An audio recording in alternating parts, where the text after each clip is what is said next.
away from their coveted crown.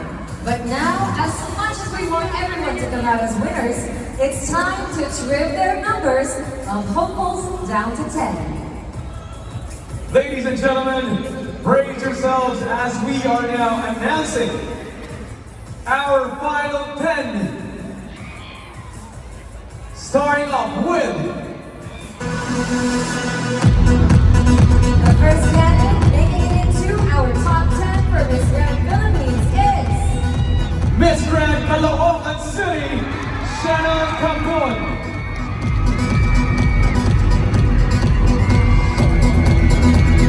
The second lucky lady is Bagumbayan, Quezon City, Michelle Arceo.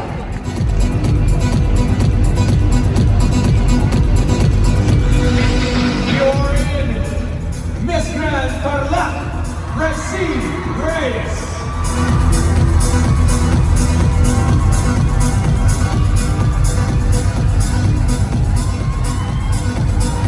Come on down and join the party, Miss Grand Nueva Ecija, Eros Ganiba.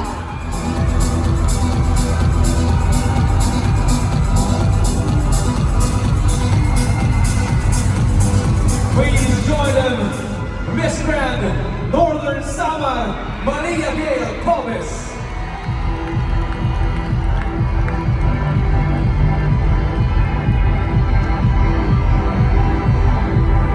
The next lucky lady is Miss Grand Pampanga, Dainara Moro.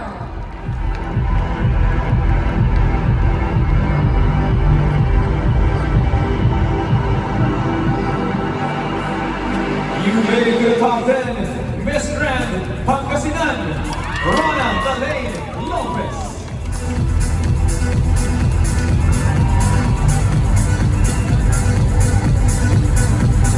Three spots left, and you got one of them, Miss Grand Kaluya Antique, Sharon Manalo Serio.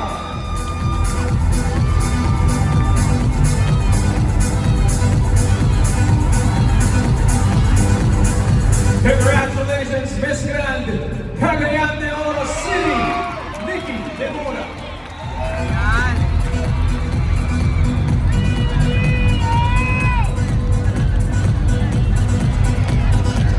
Only one spot left, and that spot goes to Miss Grand Angola Rizal.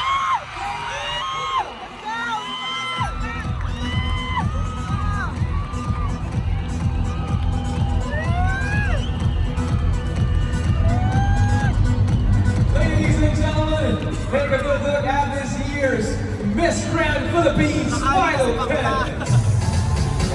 Congratulations, girls. Center for World-Class Creativity and Entertainment. That's the stable of Miss Grand International.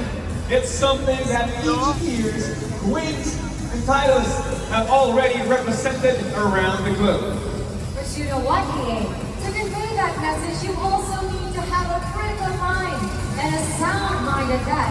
That's how the question and answer portion will help us distinguish who, among our top 10, will be the ones to breathe the ever-surfacing phrase, beauty and parades. That officially starts now. Girls, we'll be asking you to pick the name of your judge from this phone, and each of you will be given 45 seconds to answer the question. If you hear this sound, that means your time is up. Are you ready, ladies? All right, let's start off.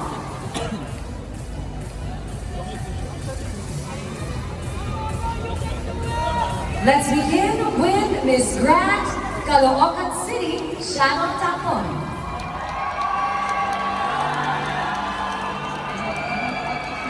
May platform pa siya. Ganda ng gamit.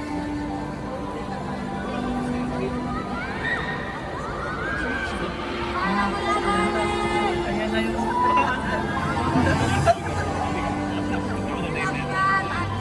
Alright, Miss Shannon Tapon. Good evening, let me pass over here. May I have Your judge is Miss Alisa Mulang. Hello, good evening. Okay, so my question for today is, do you feel that there are way too many pageants being held in the country? Is this good or bad? Why or why not? I always believe that beauty pageants has its own advocacy. May it be for Earth, for world peace, and war and violence.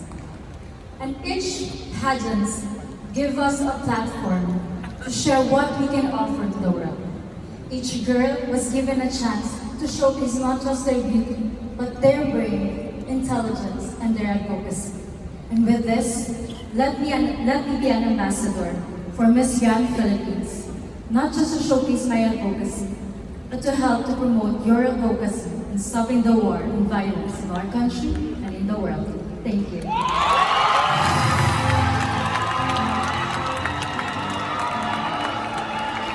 Thank you so much, Miss Grand Caloocan City. Shout out to Mon, ladies and gentlemen.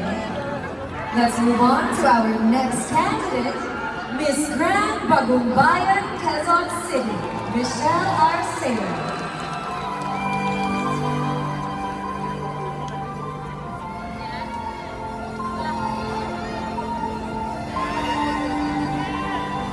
Hindi ako maghahawak ng issue. Your judge is Mr. Rafael Casper Vicencio. Hello, good evening. How can the pageant contribute to the upliftment of the country's economy or image? In your own case, how do you think Miss Grand Philippines contributes to the upliftment of the country's progress? For me, it uplifts to the country's progress because I'm here to be able to talk about my platform, which is violence against women. And that's one of the reasons why I fell so much in love with Miss Grand, because it's a place where you can talk about the taboo. It's a place where you can be yourself. It's not afraid to break the rules. And that is why I'm here today. I vocalized how much I wanted to be here. And I know I can empower women from around the country and even around the entire world.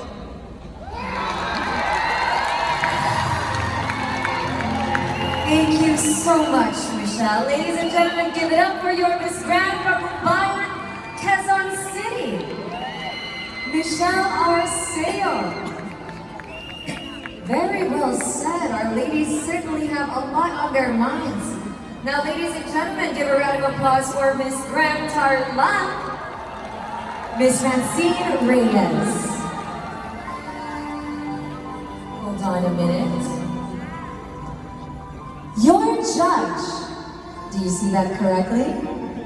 None other than Miss Isabella Manin.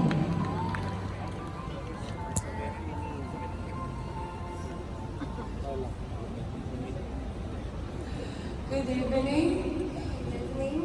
In your opinion, what is the biggest war faced by women globally, and how you can be part of its resolution? I am a first-hand victim of sexual harassment, and that is my advocacy. 3 out of every 5 women here in the Philippines, not just in the Philippines but for the whole world, experience sexual harassment. That is why I am here in front of you, being the voice of the voiceless victim, fighting against sexual harassment. And I want the violence against women law to be well implemented here in the Philippines, and that's why I encourage everyone to speak up and be loud and say no to violence. Thank you. Thank you, Ms. Tarlac, and thank you so much for being vulnerable and sharing your story in the hopes of making other lives better.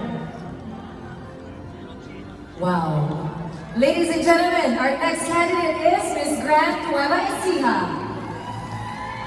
And her judge is Joey Ablacan. Hi, Eros. Hi, good evening. Okay, the Philippines has been colonized by various countries through its long history. Do you think we could be better, turn out to be better as a nation if we have not been colonized as well, at all? I think that our past contributed a lot to what it is now, to what is our present. But I firmly believe that we shouldn't be colonized because I am I am a Filipino who really loves my race. And so I think that if we are not have been colonized, then we have been preserved our values. And so I think it is the most important part that we should always promote our own and we should love what our own is. And so I hope that everyone should be proud of who they are today, who we are as a Filipino. Thank you.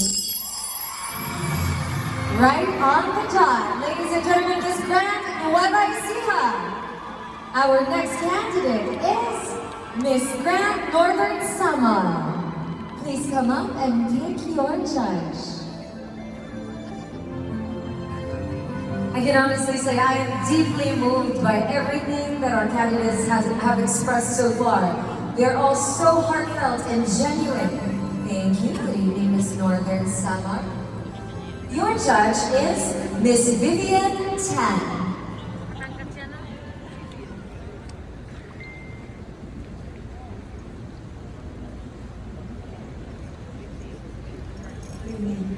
Good evening, ma'am.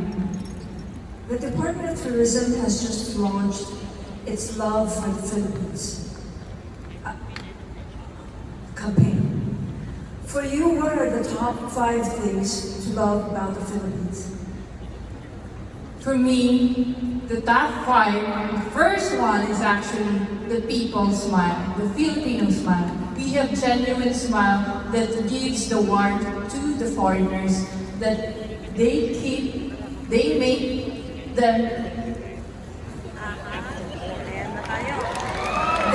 that smile invites them to visit our country. Another one, our family. Our family welcomes us with warmth also. Whatever tourist spots we have, our family is our home. And another one, our beaches. We are composed of different and many islands. I am from Northern Samar. We are islets. And Thank you so much, Miss Northern Samar. Well done. Our next candidate is Miss Grand Pampanga, Dainara Moro.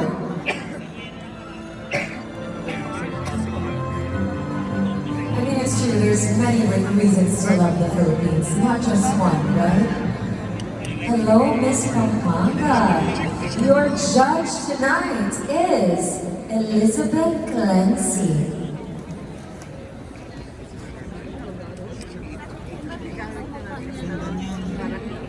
Evening, ma'am. if you were to write a book about your life, what title would it be and why? Thank you for that question. If I would like to write a book about my life, it would be An Introvert's Mind. Because I believe joining a pageant, it's not all about being extroverted. I can be professional and still stand strong and show my advocacy and stand for the people. Because I can share my mind with my creative writing and also my advocacy. Because being an introvert in my life, I faced many struggles, such as not fitting in and feeling powerless, not fitting into society. But that's all right, because I believe that I'm standing here. I faced my fear and I conquered it. And I'm very proud of that. So I'm encouraging every young girl watching tonight to step out of your comfort zone and go after your dreams. Because I'm saying, do not limit your dreams. Go chase after them. Because tonight, you'll never know, this will be your time to speak up and give the girls the confidence that they deserve. Thank you. Well said, Miss Pampanga. As the saying goes, if the dream isn't scary enough, it's not big enough. Up next, in the running for her dream, Miss Grand Pangasinan, Rona Lalaine Lopez, please pick your judge.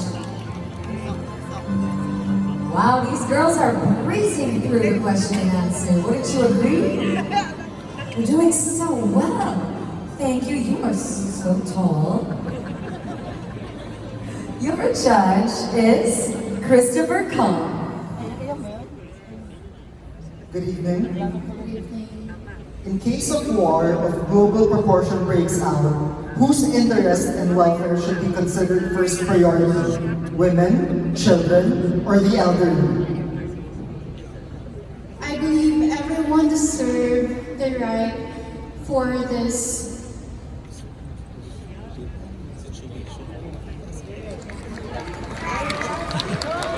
I believe that everyone deserves the right to be or to have the attention that they deserve. And I believe that no one should have or no one should be superior to one or to other people, because as Filipinos we should promote equality, because that is what will make us or will create peace, and it will make us one. Thank you.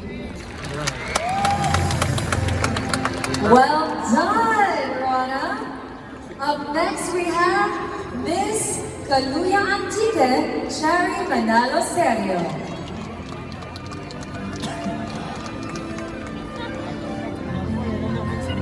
Wow. This is intense for me. Hello, Miss Kaluya. Oops, I dropped your judge. All right, your judge is Dr. Demi Grace C.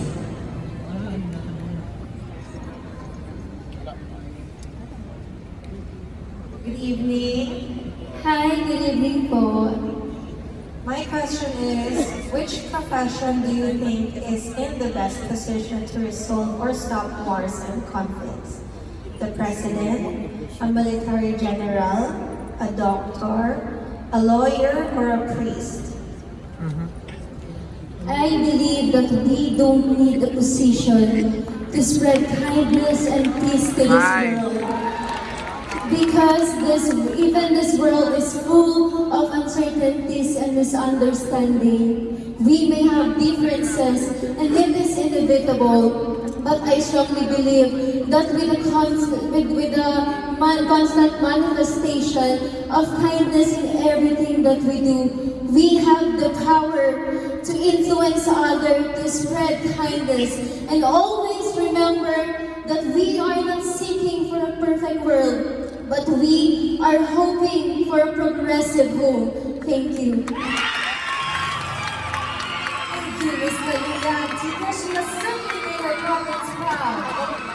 Everyone spoken, young lady. And now we're down to our last two candidates. Ladies and gentlemen, help me welcome Miss Grand Cagayan de Oro City, Nikki Demura. Hello there, Miss Nikki. Your judge is Brian Lin.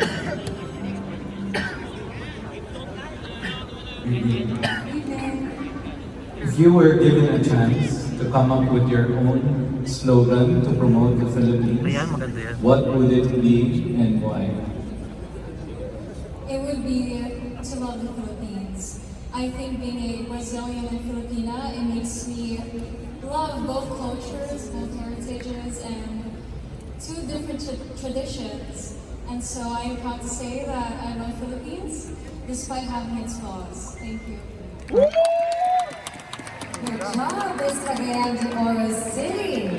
Let's give a big round of applause for Miss Cagayan de Oro City, everybody.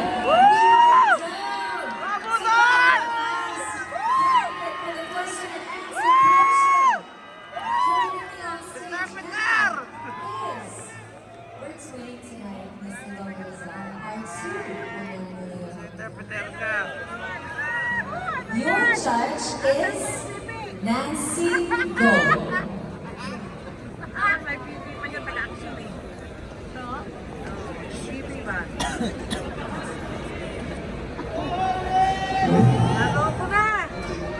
Hello, good evening. My question is, what do you think is the most urgent problem among Filipino youth sector and how do you plan to address the issue?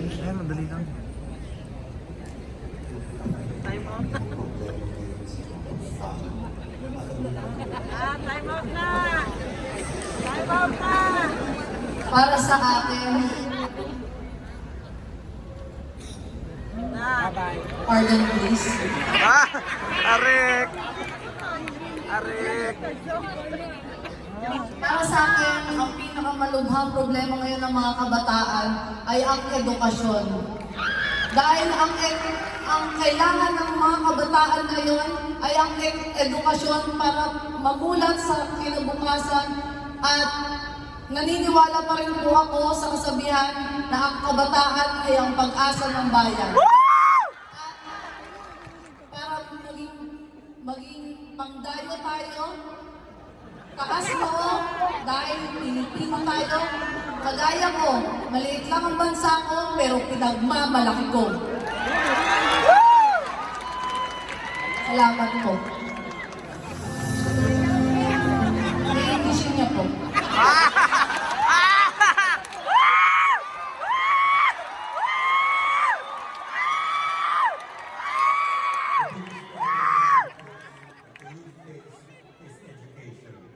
They need to be prepared and educated for their future. We are a proud country, we are small, but the children are our future. Thank you. Ladies and gentlemen, Miss Grand Ancona Rizal. What a beautiful message to close our question and answer portion with.